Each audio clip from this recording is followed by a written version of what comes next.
कबीर दर्शन साधु का बड़े भाग दर्शाए, जो होवे सूली सजा कांटे ही टरी जाए। कबीर जी कहते हैं साधु का दर्शन बड़े ही सौभाग्य से प्राप्त होता है। उस समय अगर सूली पर टांगने की सजा भी मिले तो वह भी एक छोटे से कांटे की चुभन का आभास मात्र देकर टल जाती है। अर्थात साधु दर्शनों से बड़े से बड़ा संकट भी टल जाता है। कबीर सोई दिन भला जा दिन साधु मिलाए, अंक भरे भरी भेटिए पाप शरीरा जाए। कबीर जी कहते हैं कि वही दिन अच्छा होता है जिस दिन साधु मिल जाए, भले ही वह कोई भी दिन हो। संकोच त्याग कर उनसे भरपूर भक्ति भाव से मिलना चाहिए तथा उनकी सेवा पूजा करनी चाहिए। ऐसा करने से तन मन के पाप दूर हो जाते हैं। कबीर दर्शन साधु के करत न कीजिए कानी, जो उद्यम से लक्ष्मी आलस मन से हानि। कबीर जी कहते हैं कि साधु के दर्शन करने में कोई भी बहाना नहीं बनाना चाहिए। अपने अभिमान को त्याग कर अविलंब साधु के दर्शन करने जाना चाहिए। जिस प्रकार परिश्रम से लक्ष्मी मिलती है और मन में आलस लाने से हानि होती है, ठीक उसी प्रकार साधु दर्शन से लाभ प्राप्त होता है। बहता पानी निर्मला बंदा गंदा होए, साधु जन रमता भला दाग न लागे कोई। कबीर साहब जी कहते हैं बहता हुआ पानी निर्मल होता है और बंधा हुआ अर्थात रुका हुआ पानी गंदा होता है। इसी प्रकार साधु संतों का ज्ञान भाव से विचरण करते रहना अच्छा होता है। इस तरह विचरते हुए उन्हें कोई दोष नहीं लग सकता, अर्थात महादेवी नहीं हो सकता। बंधा पानी निर्मला जो टुक गहरा होए, साधु जन बैठा भला जो कुछ साधन होए।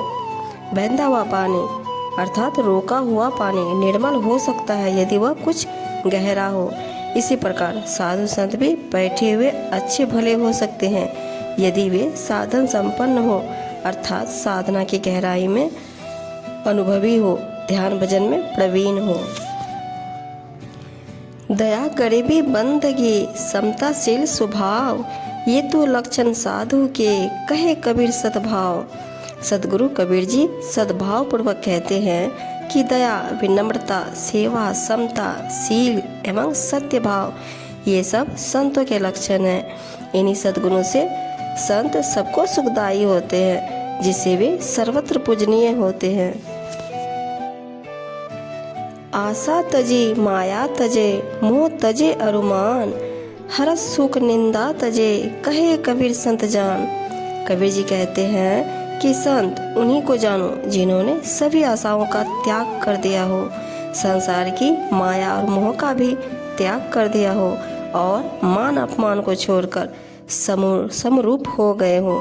किसी की प्राप्ति पर न तो वे हर्ष से फूले समाते हो और न कुछ खोने पर दुखी होते हो, जो निंदा ईर्ष्या से दूर रहकर अपने ही सद्भाव में रहते हो।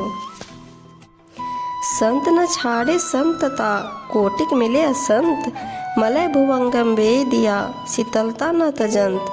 साहिब जी कहते हैं चाहे करोड़ों असंत अर्थात अज्ञानी पापी मिलकर संतों के ऊपर वार कर दे, परंतु संत अपनी मर्यादा को कभी नहीं छोड़ते।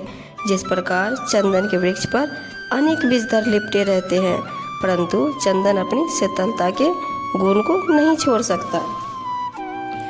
हंसी खेल हराम है जो जन रमते राम, माया मंदिर इस तरी नहीं साधु का काम। जो सज्जन सदा राम में रमते हैं अर्थात आत्मज्ञान में स्थिर रहते हुए ध्यान भजन में लीन रहते हैं, उनके लिए सांसारिक हास्य मजाक तथा खेल हराम है। इसी प्रकार संसार के माया मोह मन रिझाने के महल मंदिर और विषय वासना से लिप्त स्त्री से साधु जनों का कोई संबंध नहीं। सब वंतु चंदन नहीं सूरा के दिल नाही, सब समुद्र मोती नहीं यो साधु जग माही। कबीर साहब जी कहते हैं सारा वन चंदन नहीं होता, सुरभुरे के दल नहीं होते और सारा ही समुद्र मोतियों से भरा हुआ नहीं होता। इसी प्रकार विवेकवान साधक परायण विरक्त साधु इस संसार में बहुत कम होते हैं अर्थात इस संसार में ऐसी वैसी की तो भरमार है, परंतु मूल्यवान व गुणवान पदार्थों का अभाव है। संगत कीजिए साधु की, कभी न निष्फल होए, लोहा पारस परस दे, सो भी कंचन होए।